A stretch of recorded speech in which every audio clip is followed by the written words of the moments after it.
Hot takes are everywhere, but they're often uninformed, and major news is biased. We've had enough of hot takes. We want informed takes. Join Kevin Briggins and Devin Smith as they have rational conversations about domestic politics, geopolitics, and military affairs. Things will get interesting as they bring in expert guests, even from across the aisle. Grab your favorite drink, get comfortable, and hop into the chat. It's time for Informed Takes.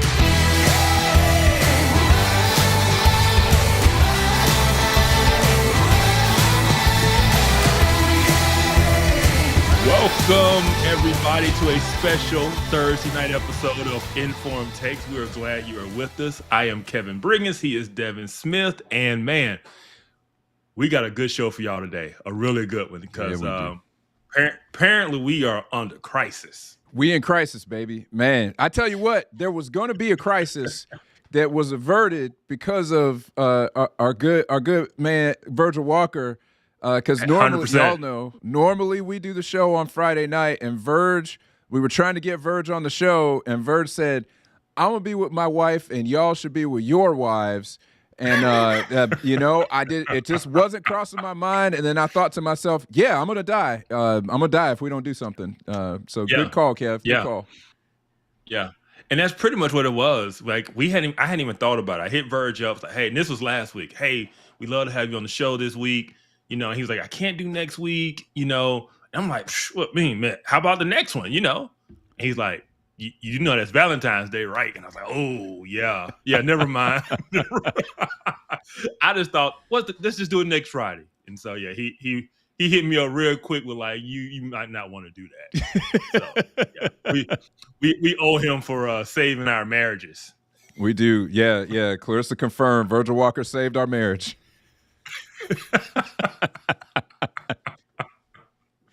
Man, so we averted that crisis, but there's another crisis people are talking about. Why don't you tip us off here on that one, Kev?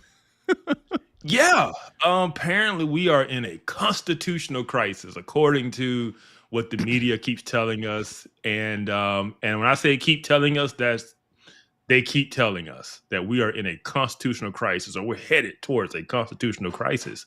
And so I just felt, you know what, let's just talk about it today and see if it is true. Are we really in a constitutional crisis?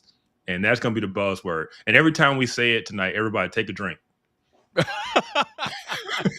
It's a good thing I have water. And no Lagavulin for me tonight. Yeah. We need Claire to be able to drive home. So, yeah. Yeah. We just drinking water tonight, because if we drink every time we hear constitutional crisis tonight, we're not going to make it through the A block, man. We ain't going to make it through. I'm going to be on the floor. We are not. We are not. But we do have a video. Let's play the first video so we can kind of give the people a taste of what we're talking about and then dive into it. All right. Good times. Let's watch a video, people.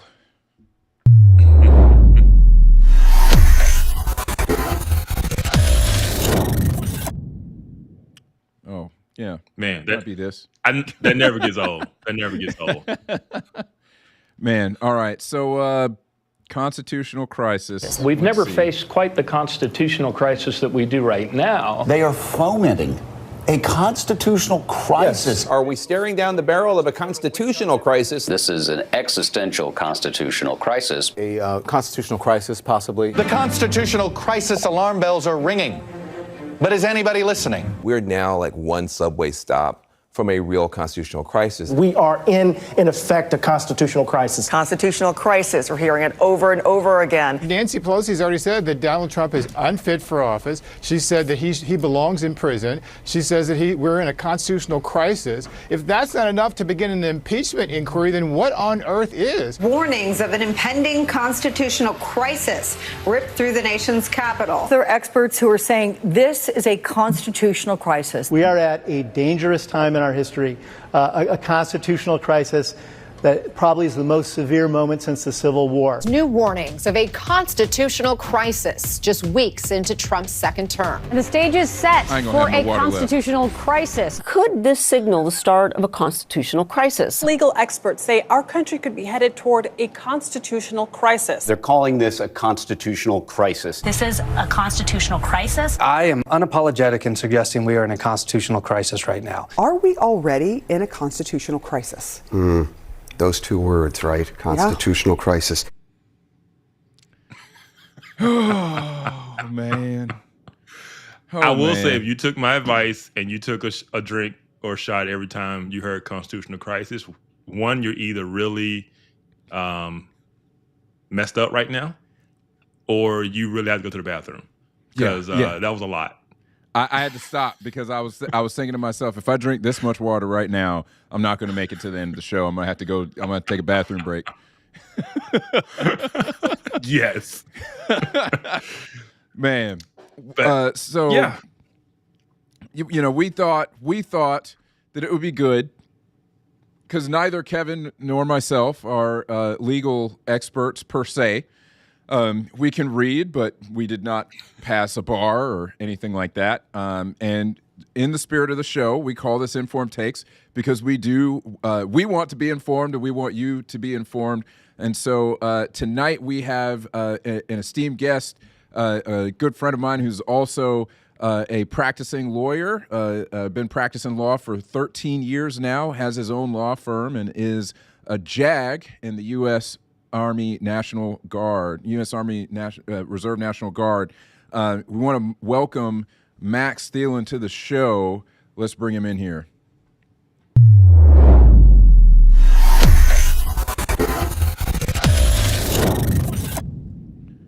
Max. Good evening. Max, welcome. Thanks for having me. Oh man, it's an honor. We've been trying to get you on the show for a while. You're a busy man, but you will probably we're probably going to bug you for legal expertise on these issues, because apparently everything that Trump does is illegal. So we're gonna have to ask a lot of questions.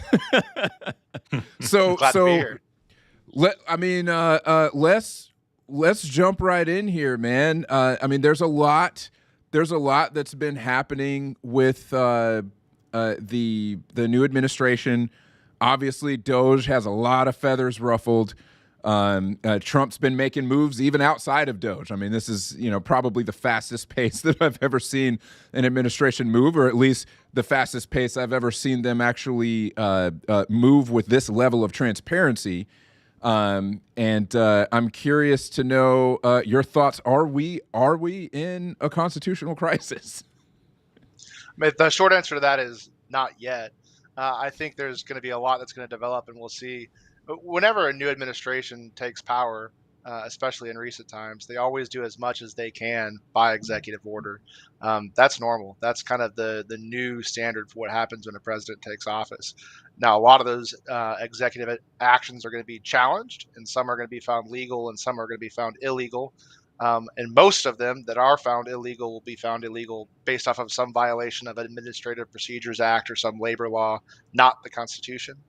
But there's no constitutional crisis until there's a court ruling saying, hey, you can't do that, and the administration does it anyway. And I haven't heard of that happening yet.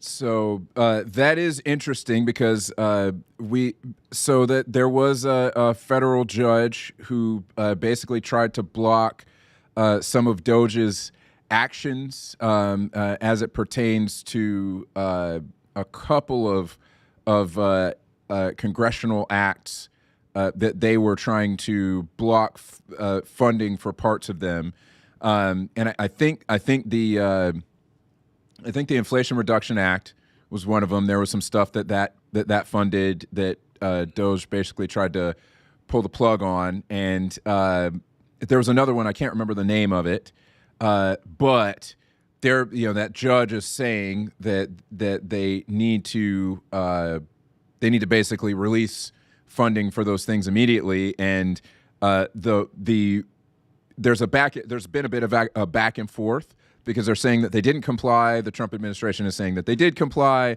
I don't know how much of that you've heard about so far. Yeah, so I'm not super familiar with that particular case, but I can tell you big picture what kind of goes on in those kind of scenarios. So in all these situations, the legal arguments are very technical, and the laws are very complex. And what you hear from the media is an oversimplified, sensationalized version of what's actually going on. So in a lot of these scenarios, litigants are trying their best to comply with the court order. They agree or disagree with about whether they're complying with the court order, and a lot of times the processes are not simple. And that's why you have courts, because they go to the court and say, hey, you can't do this under the law. The Trump administration says, we think we can, see X, Y, Z. The court issues a ruling and says, we agree with you on X and Y, but not Z. And then they try and comply with it. And if they disagree with how they comply with it, they go back and the court makes another ruling. That's not an abnormal process. That's just part of litigation and part of challenging executive actions. So you're telling us the media is sensationalizing things. I don't believe it. I don't believe I know it. it's shocking. Hard to believe. Yeah. I'm interested in your opinion on the federal judge who blocked DOGE from basically doing the audits in the Treasury and say they couldn't be in the Treasury and all this type of stuff. Do you believe there's legal precedent for what the judge did, or was it what some would call, partisan politics? Like, is this a legitimate legal thing, or is he playing politics? Yeah, so the answer to that question is complicated, and the answer is it's kind of both. And here's what I mean. So the way our court system is set up, you have the Supreme Court at the top, and then beneath that you have intermediate appellate courts, which you'll hear called the United States Court of Appeals for different circuits, most geographic, some subject matter. And then beneath that you have federal district courts, which are your traditional trial courts. Every state has at least one district court, and they have different divisions. And what's happened for a while is all those judges have been appointed by a president and then confirmed by the Senate, every judge sitting on every one of those courts. And so the judges picked by Republicans tend to think like Republicans, and the judges picked by Democrats tend to think like Democrats. Now, the role of a judge is to call balls and strikes, but a lot of times when you pick someone based off of their judicial philosophy, they're going to be on the same page maybe 80 to 90% of the time. But when you're in the margins, your judicial philosophy can make a difference in the outcome. So those judges are out there, and they know which judges have those leanings on the fringes, so to speak. And so for a while now, going back, all the way back during the Obama administration, the Republicans would do the same kind of thing, where they would know that if they file a lawsuit in this city, of this division, of this district, of this court, in this state, they're going to draw one judge that they like, because the judges are often geographically assigned. And so what will happen is these little litigants on these political issues will deliberately find a plaintiff and file a case in an area where they know they're going to get a judge who is jurisprudentially inclined to their perspective. And then they'll file the case, and they'll get that judge, and then they'll have an advantage in the litigation. Now, that doesn't mean they win.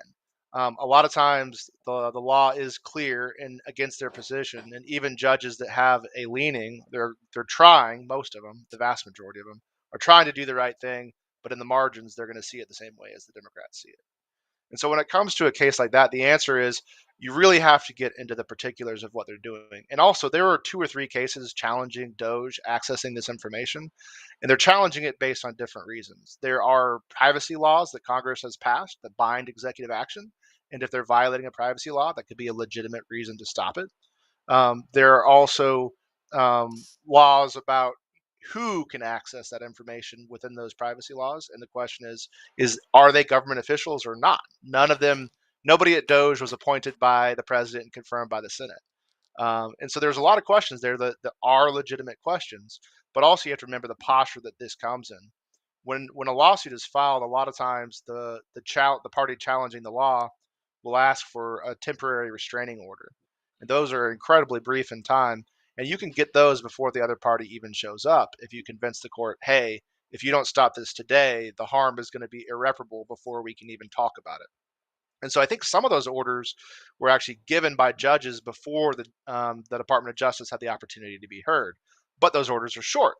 So then immediately after that, they'll have a hearing on a motion to stay or a motion for preliminary injunction, and the Department of Justice will have the opportunity to be heard. And they'll say, hey, we hear what they're saying. We didn't violate this privacy law for that reason. We didn't violate that one for the other reason. You're right. We shouldn't have all 20 people looking at this data, but let's have 2 people looking at this data. And here's the proof that they're actually employees of a government agency. And then when that happens, these stays in some jurisdictions have been lifted or narrowed so that they can continue operations within what's likely going to be legal. So the answer to that, to your question, is some of these judges were picked because of their inclinations, but they're trying to follow the law, and for the most part, they're going to get the ultimate position will be closer to reasonable than what you're initially hearing in the petition, if that makes sense. Yeah, that makes sense. Yeah. And the reality is a lot of district courts are going to get it wrong, and you'll work your way up through Court of Appeals and then ultimately to the Supreme Court. And it's a long process. That is what I was kind of wondering is, if they do get some, some sort of restraining order, how long they would be able to have that last while they try to hash this out. Because I know that's basically going to be the chess move, is to try to just, put wrenches in it as much as possible until they can figure out until they can find something with teeth, basically. Right. Yeah, and that's part of the challenge. That's been a long, ongoing dispute. Is why is a judge in Massachusetts or New Hampshire or New Mexico issuing a nationwide injunction that affects what's actually happening in D.C. But that kind of practice has been going on for a long time. That's the same kind of thing that happened when the Biden administration tried to forgive student loans. Is Republican aligned interest groups found the right judge in the right district who would give them a nationwide injunction. And so this is kind of a lawfare game that both sides have been playing for some time, and it's going to slow down what they're trying to do there, but it's not necessarily going to grind it to a halt, because anytime a judge says you can't do X, that doesn't prohibit you necessarily from doing Y. So, for example, even if a judge says, hey, you can't let Elon look at the software, but you can let someone in OMB look at the software, and Elon can tell that person at OMB, hey, if you find anything going there, give me a report about it. And that's not Elon accessing the data. So there's always a way around it. You just have to comply. The executive just needs to comply with the letter of the order. And as long as it does comply with the letter of the order, we're not in a constitutional crisis. Yeah. Yeah, that makes sense. One of the other things that I heard today was that basically Obama had, I can't remember the name of the was it U.S. Digital Service. Obama had essentially created the U.S. Digital Service, or repurposed it in his administration, and so this was what Trump is doing with Elon and DOGE is actually the exact same. And all Trump really did was rename the U.S. Digital Service to U.S. DOGE Service, basically, and they just call it DOGE. So they're actually operating under an entity that was completely, really had a lot of the same ability under the Obama administration. Yeah, I've heard something similar to that, and I've not read the briefs, but that would be obviously the Department of Justice's first argument. No, these are official employees of an official organization reporting to the executive, doing this for a legitimate purpose. And maybe that carries the day, maybe that doesn't. We'll see in the coming weeks. Yeah, that makes sense. Yeah. The question I have, and this is kind of somewhat frustrated me the way it's talked about, is because one of the reasons I keep saying we're in a constitutional crisis is in that Trump and the executive branch are expanding the powers and kind of stepping on the toes of the legislative branch, is because the legislative branch has the purse strings. So by Trump cutting off the funding or saying, hey, we're not spending this, he's really taking the job of Congress away. Right. No, that's a good Yeah. point. Yeah. What are your thoughts on that? Yeah, no, that's a very good point. The answer to that is that it's possible, right? We had a similar fight during the last Trump administration when when President Trump wanted to divert military construction funds to build a wall, right? And so that kind of fight always happens. And the reality is that too depends on the details, because it's absolutely correct as a constitutional first principles that Congress has the power of the purse strings and that the president executes the laws. And so if Congress doesn't fund something, he can't do it. And if Congress does say, give this money to this person, he's supposed to do it. But the reality is much more complicated than that. A lot of federal spending is discretionary. And so sometimes Congress will say, hey, I want you to give all the states this much money to build their roads. And if Congress says that, he needs to give the states that money to build their roads. But sometimes Congress will say, I authorize you to spend up to $10 million for employees for this purpose. And when they say that, if Congress passed a law that says up to $10 million, he doesn't violate that law by spending none of that money. And so it becomes very detail specific. And so the question is, whenever the question is, oh, is he stepping on Congress's power for the purse strings? The question is, well, what did Congress say in the law that they passed that gave this money to the executive? And if Congress said you have to spend it on this, yeah, that could be a problem. If it said no, then it's not a problem at all. But where we end up in litigation is when the appropriation, which is what they call, Congress's instruction to spend, where you're in trouble is where the appropriation is not clear. And that's when you have the situation where President Trump, or really his administration, looks at the appropriation and says, hey, it's not clear. I think we can interpret it this way and not spend the money. And that's something you always do in any human enterprise. You assess the legal risks of a particular position, and then you say, all right, I think we're close enough to right. Let's try it. And a court might agree with you or a court might disagree with you, but that kind of decision making is not unreasonable, not abnormal. And again, exactly what the Biden administration did with the student loans, except that was even more on the edge, right? They knew they couldn't forgive the student loans. They found a couple of statutes that said, hey, we have this argument that is good enough that we won't get sanctioned in court, even though we'll probably lose. And they I think they took even more risk with that particular interpretation than any particular thing I've heard about the Trump administration being challenged on yet. But we'll see. It's not done. The thing that, when I look at congressional spending or the budget, let's say USAID, for example. Yeah. My understanding is that Congress is funding USAID's budget. Say, hey, here you go. But they don't tell USAID every line item and how to spend that money. That is the discretion of the executive of that agency determines who gets what grant, who gets this, who gets that. Congress isn't telling them who to do that to. And so when I look, I'm like, okay, then if Congress isn't dictating the spending and the spending is at the discretion of the executive, how are we telling the executive branch they can't determine how the money's spent? That's the argument that I don't understand. That's exactly right. And I think anytime there's a specific appropriation for a specific purpose, not doing that would be a problem. Whenever there's an appropriation to discretionary spending, not spending that money, I don't think is a constitutional problem, not even a legal problem. And in the military, you're familiar with this. In the military, you have separate budget pools. You have a pool to build buildings. You have a pool to pay your employees. You have a pool to buy new tanks, right?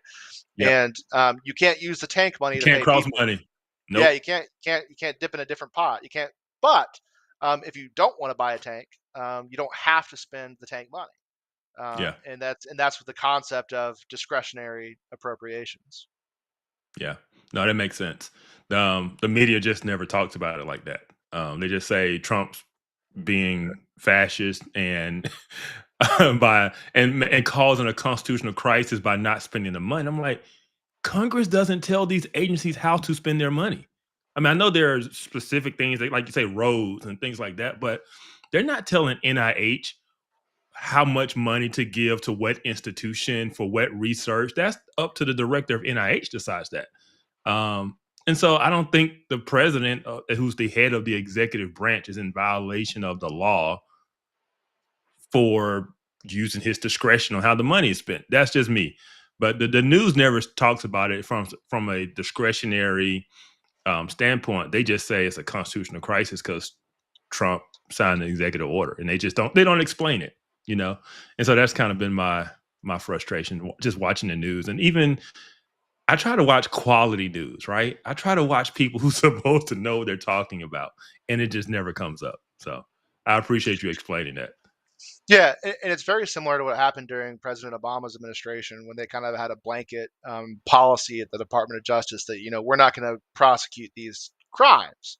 And the Republicans challenged that and said, "Oh no, you have to prosecute these crimes." And the Democrat administration says, "No, it's within our prosecutorial discretion, and this is an exercise of our prosecutorial discretion." And now we've swapped hats, but it's the same argument. Exactly. Politics. Yeah. And short memories, right? I mean, there's a lot of this stuff. One of the things that I think is difficult, especially for the average person, is that, the average Joe doesn't know about these things. So maybe a political junkie might know a little more, but nobody who's not a lawyer is going to understand this stuff unless you're just really nerdy about it. And so we don't even know that some of these things are happening, except for when the media chooses to bring it to the attention of the country through their coverage. And so that's one of the difficult things, in my opinion, is that a lot of these things get brought up when there's a desire to sensationalize what is happening, and people think it's the first time it's ever been done. And then, usually what I wind up doing is it's like, okay, they're saying it's the first time it's ever been done. I'm thinking, okay, this seems pretty wild, And a couple days later, somebody makes a thread on X and says, actually, Bill Clinton did the same thing. It just didn't get sensationalized the same way, Oh, you mean that when he fired 40,000 employees, federal employees? Oh, wait a minute. Bill Clinton did that? Oh, whoops. Yes. Yeah. Yes. Trump is not the first president to fire federal employees, believe it or not. Right. Well, and we're not even close to the worst executive overreaches that have ever happened. During the New Deal era, when FDR was getting rulings against him and saying, "Oh, that's unconstitutional, what you're trying to do with your economic policy," he engaged in a real constitutional crisis where he said, "Hey, I have majorities in the House and Senate. I have supermajority public support. You Supreme Court need to start ruling my way, or we're going to expand the bench and we're going to pack the court with people who will rule my way." He did. When you're the president and you say, "I don't like you ruling against me, I'm going to change the composition of your court to rule my way," that's a constitutional crisis, and we're nowhere near anything like that. Man, I remember another administration talking about potentially trying to pack the court recently. Nobody was screaming constitutional crisis then. That's what it is. But guys, I feel like we're in a constitutional crisis, and that's what it's really about. Hey. Oh, I apologize. That's it. Hey, your feelings are valid, Kevin. Your feelings are valid. I received that. So, Max, there's a lot of fear out there about a lot of the things that the Trump administration is doing, especially what DOGE is doing, and I'm hearing things here and there. This may be a little bit tangential, but I had a viewer ask. I don't know if you know much about this, but what they're doing with the 504, what is that called? Handicap accessibility. Yeah, the accommodations under Section 504. There's the lawsuit from Texas. Basically trying to get, if I'm not mistaken here, trying to get the quote unquote gender affirming provisions out of Section 504. There's a lot of fear that it's going to, that they're just, going to do away with 504. So people who have special needs kids are all of a sudden they're not going to get the help that they need because, they're going to do away with it. And at the state level, if it's too difficult to do, schools are just going to choose not to do it if it's not required by the federal government. Any thoughts on that? So I'm vaguely familiar with that litigation. My understanding is that it was brought by about 17 states, and I don't know that the Trump administration has taken a position on that one way or the other. I do not know. But my understanding of the litigant's position in that case is I believe it is the Department of Education that had interpreted Section 504 to basically say gender dysphoria is a covered disability, so to speak, so that the treatment has to be covered by government-funded schools. And those states are challenging the interpretation of Section 504 to include that. My understanding of the state's intent is not that they want to do away with Section 504, but they want to overturn the interpretation that expands the scope of 504 to gender dysphoria. And that litigation is tied up in the slow process. And then I have no idea if the Trump administration plans to do anything about that. Got it. Yeah. That's helpful. It is, but I will say it's twofold. There is the argument about the transgender being part of 504, but the Texas one, I know at least the Texas one also argues that 504 in itself is unconstitutional. And their argument is that, yes, the federal government basically has the purse strings. I'm going to kind of muck it up what they're arguing, but they're saying that it can't be compulsory to the state. Like, it can't be, we'll give you this money, but you have to comply with all of these other things, right? And they're arguing that it's unconstitutional because it ties these things to money. And so that's the argument that they're making, that not that they don't want to have handicapped accessible bathrooms. They're just saying you can't tie this to us getting funding for other things, right? Yeah. And so that's what they're arguing. Go ahead. Got it. Yeah, no. Based on that, I haven't read the briefing of the case, but I will say that what you're saying, that is highly likely to be a reference to an old line of constitutional case law that started back in the case in the 80s called South Dakota versus Dole. And essentially the concept of these cases. Yeah, South Dakota versus Dole is kind of the seminal case. And essentially the concept there is that Congress has power to spend money, but they're not allowed to use the spending power to coerce states to change their laws to do certain things. And in South Dakota v. Dole, that was, I don't remember exactly, but my recollection is that they were conditioning highway money on changing the drinking age, is what I think it was. And so basically and I don't even remember off the top of my head what the outcome was in that, but it did establish the concept that tying certain conditions to spending can be so coercive that it is an unconstitutional exercise of federal power. And it makes sense for them to make that argument in the case, but again, I've not read the brief, but my understanding is that Texas has no interest in doing away with federal funding for disability accommodations. They just don't want to be bullied by the Department of Education and having the threat of all funding taken away if they don't do the one additional thing. So this is what's happening, right? Is the Department of Education is saying, you pay for gender transition surgeries or whatever it was. I don't know the exact details. And if you don't pay for that, we're not going to pay for people who have dyslexia, right? And the state's like, whoa, let's fight over this. You can't use the entire spending as a cudgel to get us to do one thing. And I would suspect that that's the context in which the South Dakota versus Dole argument is being made. It is. And I kind of made that point to the person who was worried about it because they're disabled. Or handicapped, and they basically were worried about this going away. And I basically told them that, hey, I don't think the issue is about accessibility. I think it's just trying to fight against federal power, right? They're trying to roll back the federal power behind these things, not necessarily take away your handicapped access. And so, I appreciate you laying that out. So I have another question. Basically, you're seeing a lot of stuff fly back and forth, and I'm sure potentially maybe having discussions about it with your lawyer friends that are on a level of IQ above what we kind of traverse here. But I couldn't pass the bar.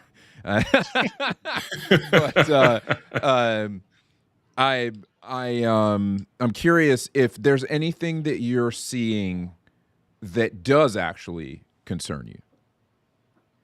Good question. From a constitutional perspective. Yes. Right. So the only executive order that I'm aware of immediately implicating constitutional concerns is going to be the birthright citizenship order, because that one is offering a different interpretation of the 14th Amendment than the Supreme Court seems to have adopted over 100 years ago. So over 100 years ago, there was a case called Wong Kim Ark that essentially decided, hey, being if you're born to immigrants in the United States, you're a citizen.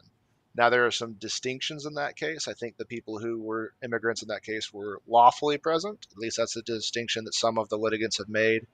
And then in that case, there were two dissents. There were two justices who disagreed with the outcome. But essentially, the operative clause of the 14th Amendment is if you're a natural born citizen. Let me read exactly what it says so I can tell you about it. All persons born or naturalized in the United States and subject to the jurisdiction thereof are citizens of the United States in the state wherein they reside. So the dispute all the way back then in the late 1800s was, is someone born to immigrants in the United States subject to the jurisdiction thereof? And there were two justices who said no. If the parents aren't citizens, they're not subject to the jurisdiction thereof, and the child is not a citizen. But the majority in that case of the Supreme Court said no.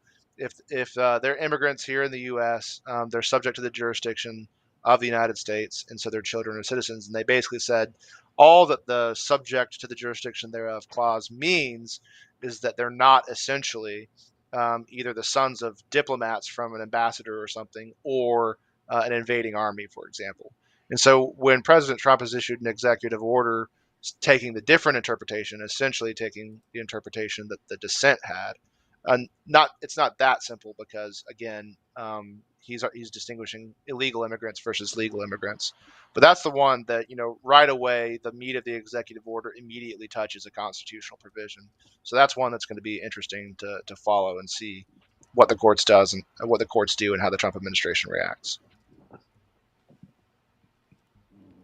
That is an interesting thing, because it is one of the things that gets brought up. The birthright citizenship thing. I have opinions about whether somebody should be a citizen just because they're born on American soil. I think that there's stuff to be explored there. I will say, though, that in the scope of this discussion, that should be, in my opinion, it should be something for Congress to determine, not the president. And so I do get a little bit concerned if we're going to mess with that too much. That is a pretty gargantuan thing that massive change. Yeah. I don't think that's an executive decision. No, I think they knew it was going to get challenged. They made that executive order to push it to the courts, and they're going to let the Supreme Court decide. That's really what the end goal is. That's right. And like I said, it's like my biblical interpretation. I treat the Constitution the same way. What did the authors originally mean and intend?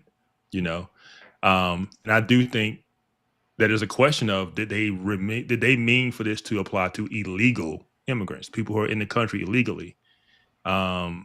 I think that's something the courts need to decide, because to me that is a gray area in terms of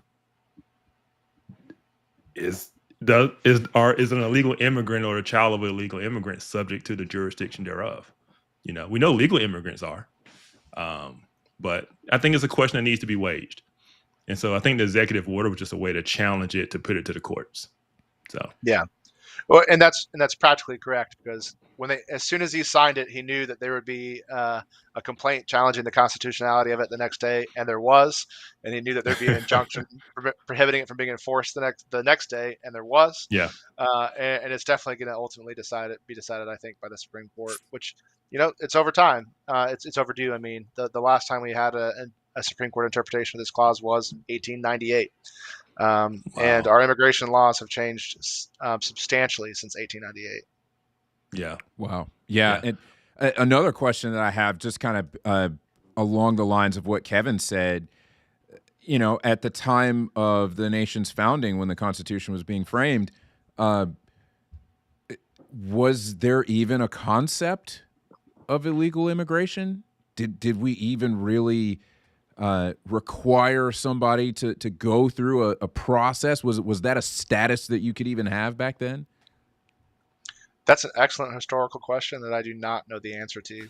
I know in the 1700s they were far more concerned with the French and the Spanish attacking and taking territory militarily than they were of people coming here to live in our country and become Americans. Yeah. No, that makes sense. That's basically what I'm thinking. Is I don't know that was necessarily on the radar. Who knows? I don't know the history around that very well, but it just doesn't seem like the kind of thing that it would have been on the radar back then. Right. I think that what you're bringing up is probably more of what the concern was. Basically, are we going to be able to keep the territory that we have?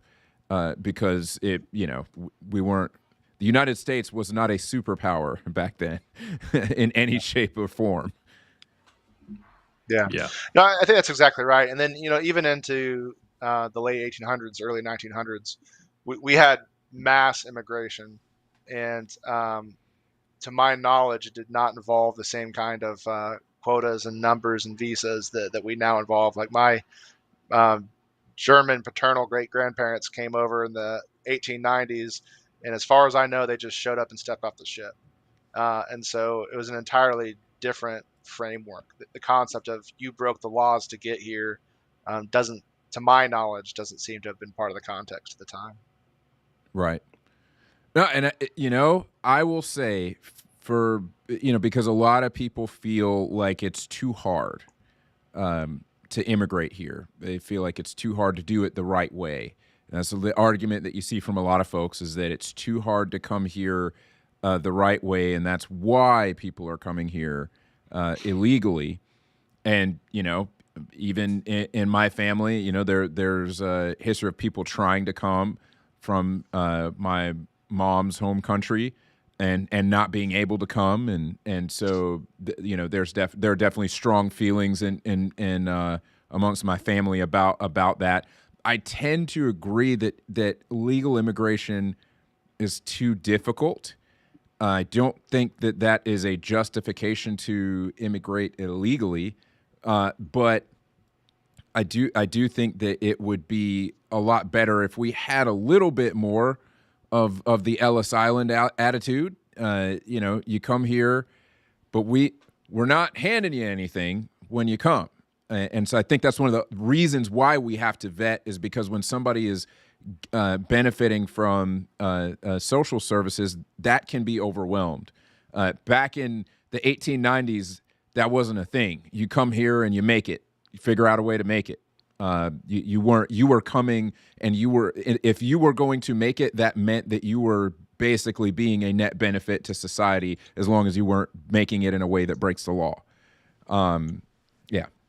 Well, and that's a very good point, right? Because that opens a whole can of worms. But there's a difference between immigration and nationalization, right? Immigration is living here, and nationalization is becoming a citizen and having the right to vote. Right. And I think there's an argument to be made for immigration to be easy, nationalization to be sufficiently difficult that you make sure you're getting good citizens. But then the other point is exactly right. Social Security did not exist until 1935, again, part of the FDR New Deal, right?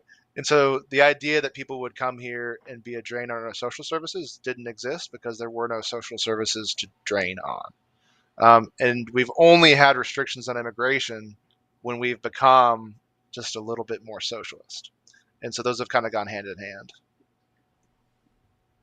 Yeah. No, that makes sense. That makes sense. And that's kind of the point I've thought of several times is the tension between having this highly socialized system that people pay into and rely on, or they take, people's tax dollars to disperse to others, and then also bringing people into this system who aren't citizens, right?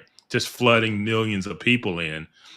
To me, it was like, how those two ideas don't go together. If you want this large social network and social safety net, I don't know how you then also have a policy of everyone come on in and then take part in it and have their handout. You can't fund everyone with that, and so I've always thought there was a disconnect between those two things. One thing I wanted to ask you about, because I'm not some of these things, especially like immigration and birthright citizenship, aren't things that I've studied very long or hard. But I heard someone talk about birthright citizenship, and it was tied to slavery in terms of ensuring that the children of slaves were citizens or part of the country. Is that true? Was that ruling or amendment tied to slavery? Yes. Yeah. So after the Emancipation Proclamation, the Civil War, the reunification, Reconstruction, you get what's called the Reconstruction Amendments to the United States Constitution. Those are the 13th, the 14th, and the 15th Amendments to the United States Constitution. 13th bars slavery constitutionally. 14th makes sure that the folks who were slaves now have all the rights of everybody else. That weren't ever slaves. And so the 14th Amendment, again, that's exactly right. You remember way back when, the famous, infamous 3/5 compromise was Southern states wanted to be able to vote their slaves. And so basically every citizen could vote, and then for every slave they had, they got another 3/5 of a vote. And so all that was undone, obviously, the Reconstruction Amendments. And as part of that, all those people who had been brought over and had been treated as property, the 14th Amendment says, nope, anybody who was here subject to the jurisdiction of the United States is a citizen. So then going forward, every person who had been brought over as a slave was then a citizen. And that was the intent behind that clause, or an intent behind that clause in the 14th Amendment.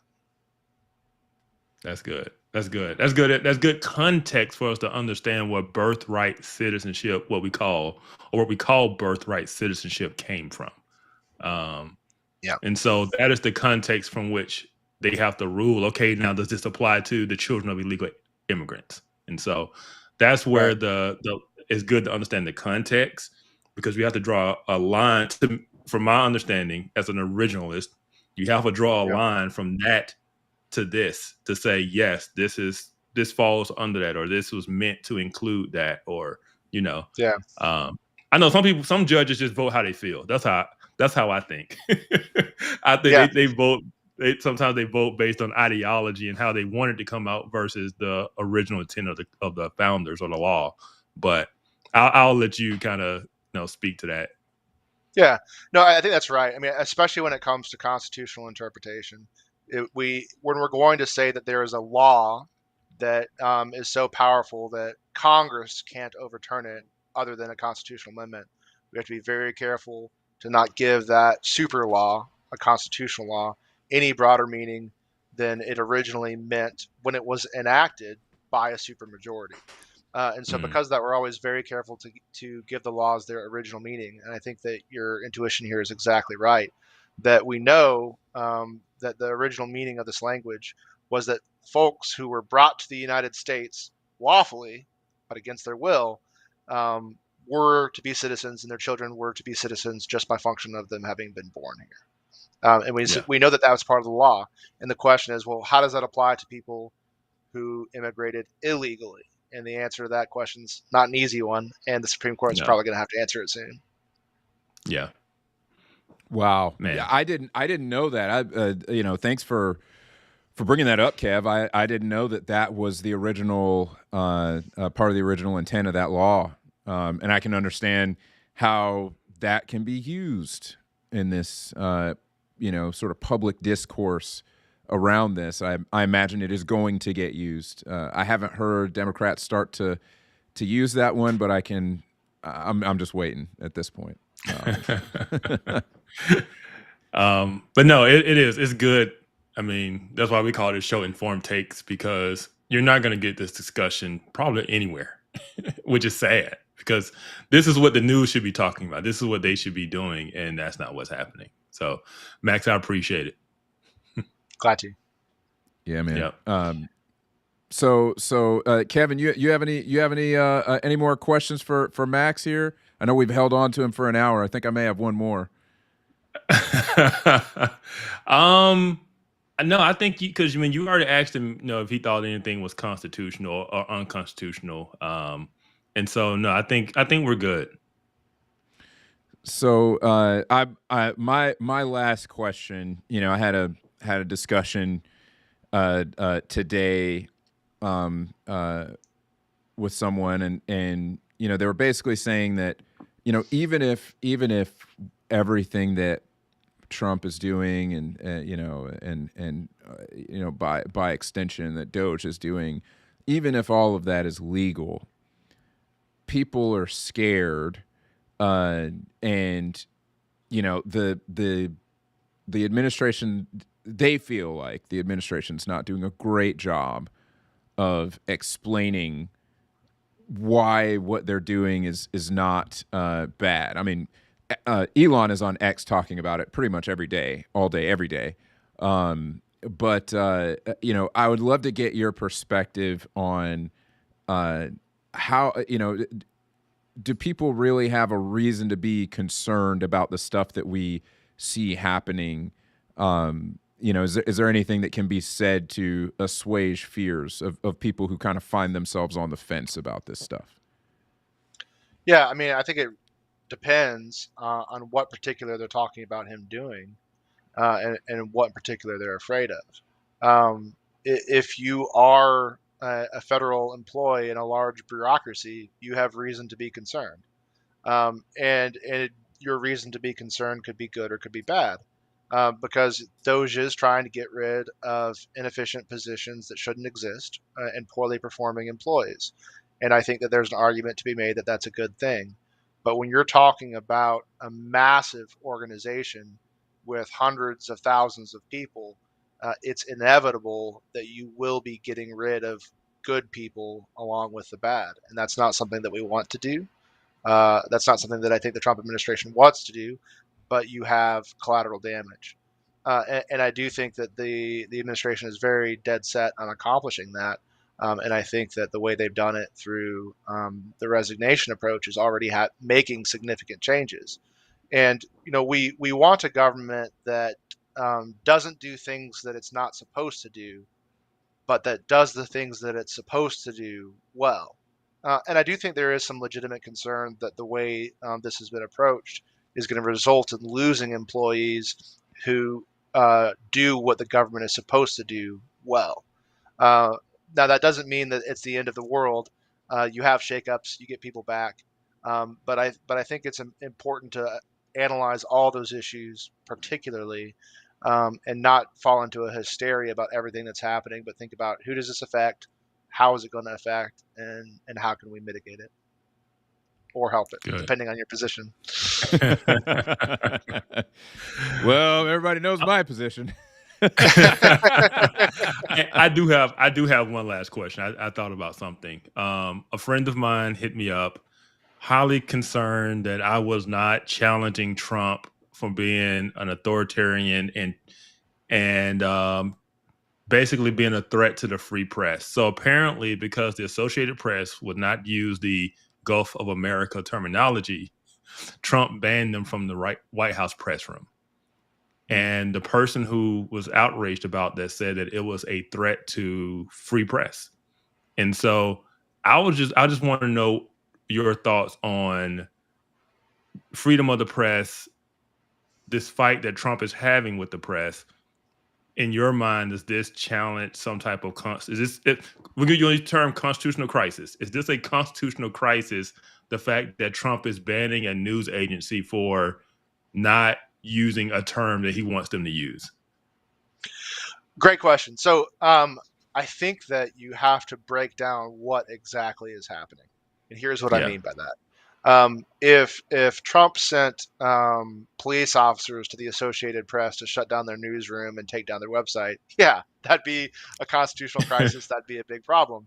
Because they have a right to speak. They have a right to criticize him. They have a right to say all the horrible, awful things they want about him. That's their constitutional right. And that's what free speech is, or part of what it is. But just because you have a right to criticize the president doesn't mean you have a right for him to talk to you. And so just because he doesn't want to give an interview or give comments to you doesn't mean your free speech rights have been violated. And so those are the two extremes, right? He can't shut you down, but he doesn't have to sit down with you and give you an interview. And that doesn't violate your free speech right if he doesn't. Now, in the middle, there's a gray area, okay? Whenever the government creates what's called, limited public forums or creates places where it tolerates, some particular speech, excluding someone from a forum like that can be unconstitutional. There's intermediate levels of scrutiny. There's different analyses, different doctrines. I do not know whether the White House press room falls under one of those gray area constitutional protections for a forum. But if it does, I'm sure the Associated Press's lawyers will sue and try and get back in there.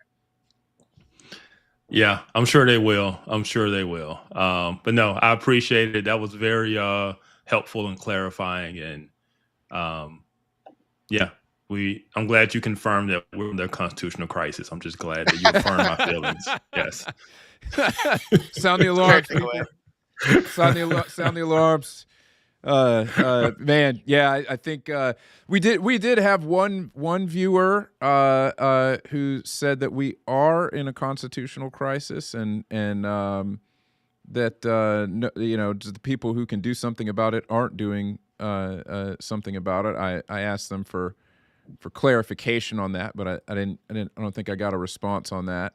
Obviously, there are a lot of people who think that we are, but Max, we appreciate you being willing to come and to give us some actual legal expert commentary on this. It is something that if you're willing, we'd love to have you back on. There are a couple other topics that we've wanted to get your opinion on, especially as it relates to foreign military affairs and legality there. So we will be calling on you again, sir. Proportionality. There we go. That's a good That's what we got to talk about. It depends whether it's juris ad bellum or juris in bellum. Two different types of proportionality. All right, that's enough. As John Wick, or as what's his face would say in John Wick, English Vigo, please. Yeah. Well, thank y'all for having me. This has been a great time. Yeah. I appreciate y'all. Yeah, absolutely, man. We appreciate it. Yeah, man. Thanks so much. Have a good one, man. Thank y'all. Take care. Yep. Well, that was great, man. It's great to have Max on. I'll be bugging him more to come and talk about stuff. I think that it's so helpful. When you have everybody out here saying constitutional crisis every 30 seconds on the news, which is just absolutely hilarious. To be honest with you, it's malicious. It rises to the level of malicious, in my opinion. It just you either really believe that and you're hysterically uninformed if you think that this is a constitutional crisis, or you're being disingenuous. And you're trying to. I believe use many are the being disingenuous, because when I say I try to listen to good news, I was listening to interviews with legal scholars, and nothing they said was informative as what we just heard.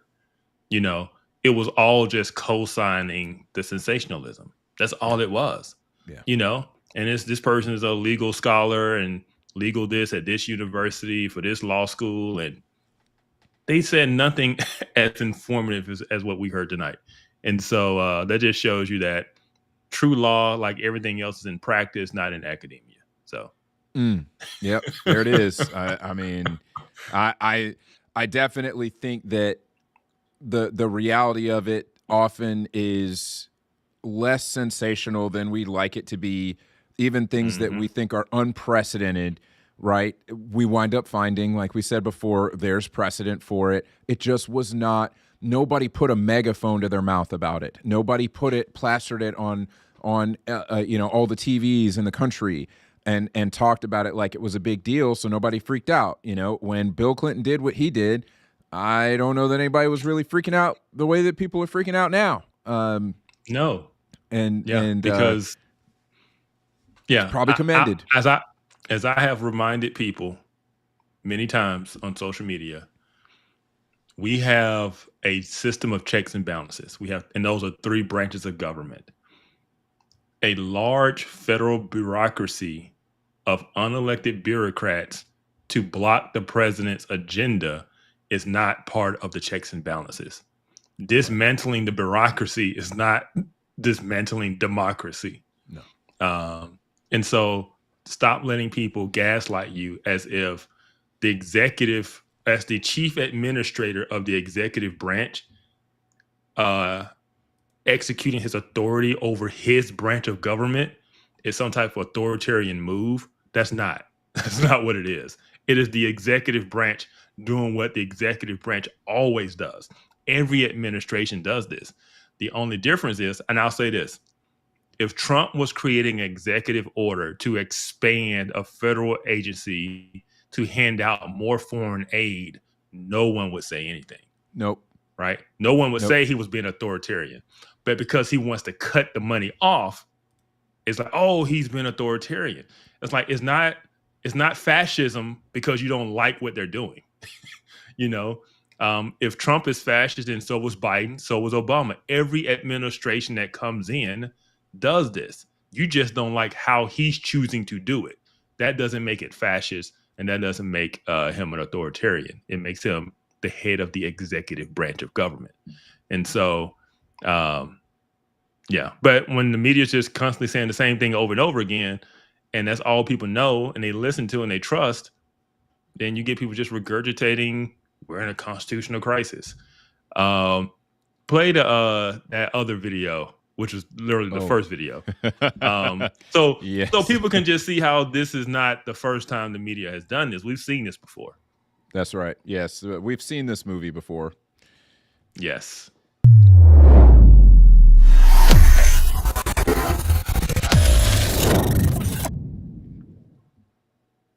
To our democracy. This is extremely dangerous to our democracy. This is extremely dangerous to our democracy. This is extremely dangerous to our democracy. This is extremely dangerous to our democracy. This is extremely dangerous to our democracy. This is extremely dangerous to our democracy. This is extremely dangerous to our democracy. This is extremely dangerous to our democracy. This is extremely dangerous to our democracy. This is extremely dangerous to our democracy.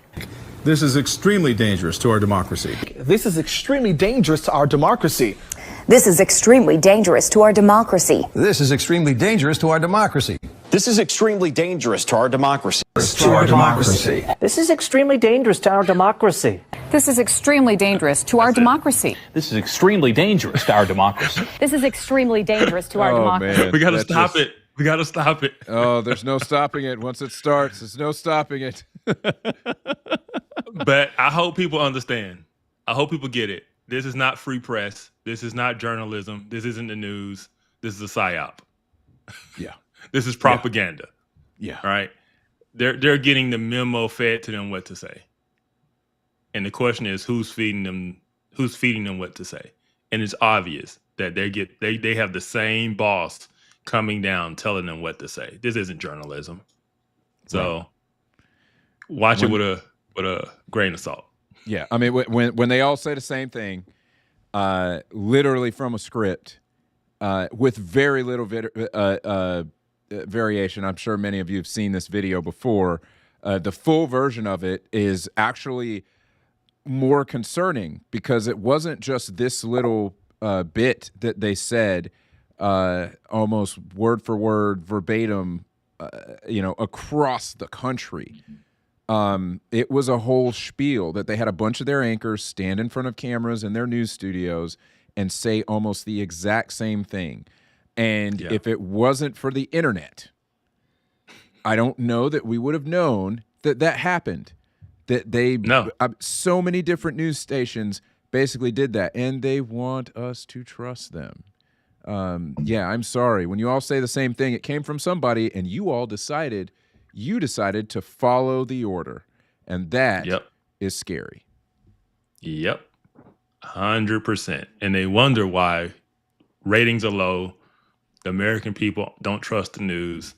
It is because of this. It is corporate and it is bought for, and it is controlled by big money and big agendas. And they aren't telling people they're not being journalists anymore, unless it's, that's why I would say that's why independent news is so popular. Yes. That's why the free press is so popular. Oh, and yeah, man.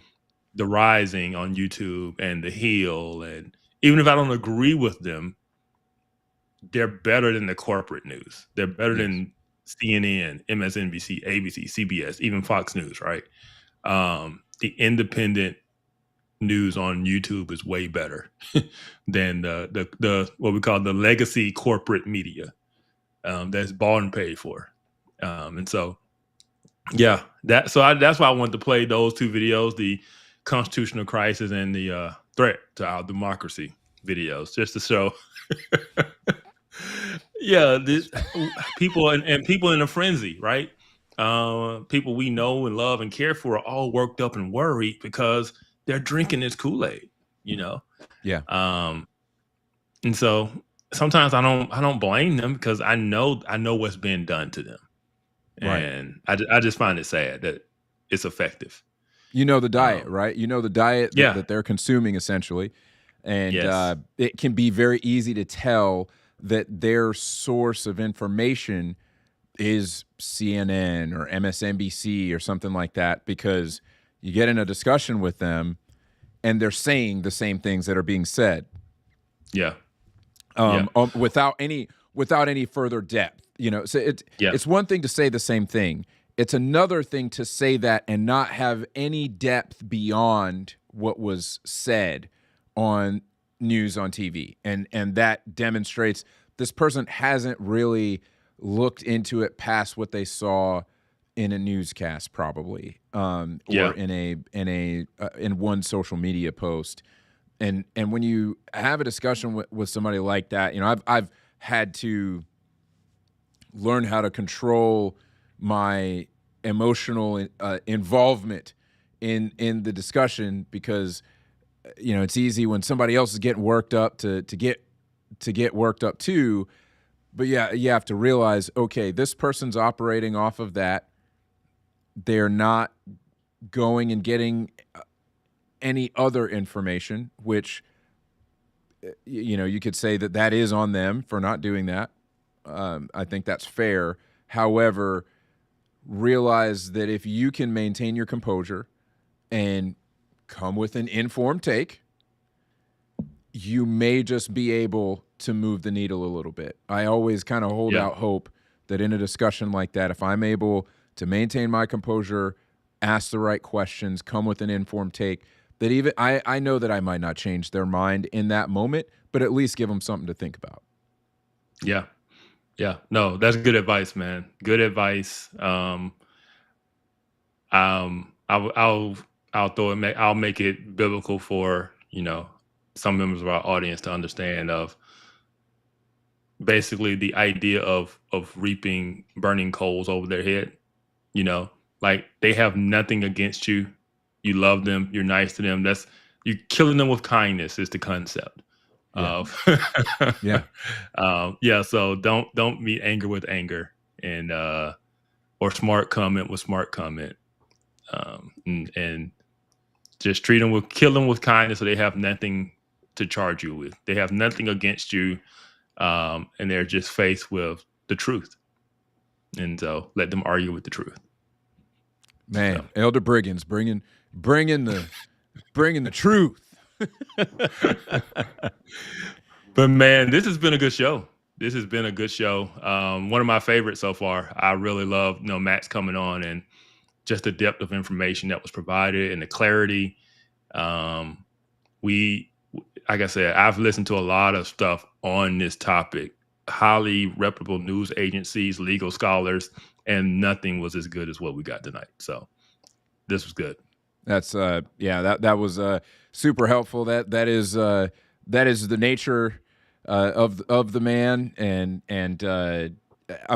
whenever we get into debates, because Max and I will debate from time to time, I know that I have to bring my A game, because he's probably coming what may be a struggle for me sometimes to have all the information as a Tuesday for him.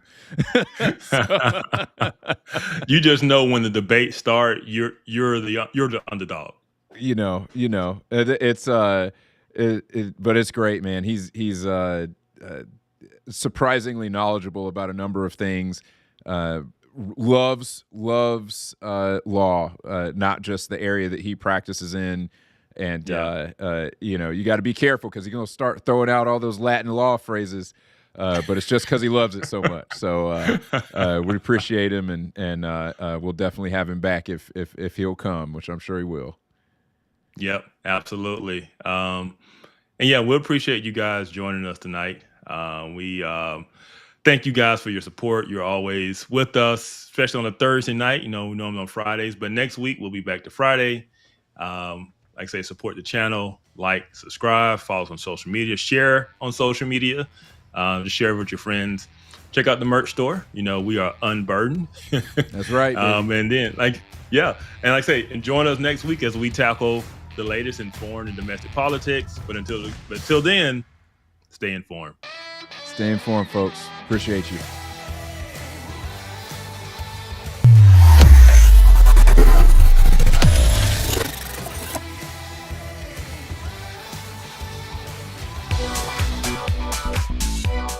This podcast was filmed at Podium Studios at Marietta Square. Grow your business with turnkey, professional quality podcasting, live streaming, and online events. Don't worry about editing. Don't worry about anything. Just come in and record. Learn more at thepodium.studio. Step up to the podium.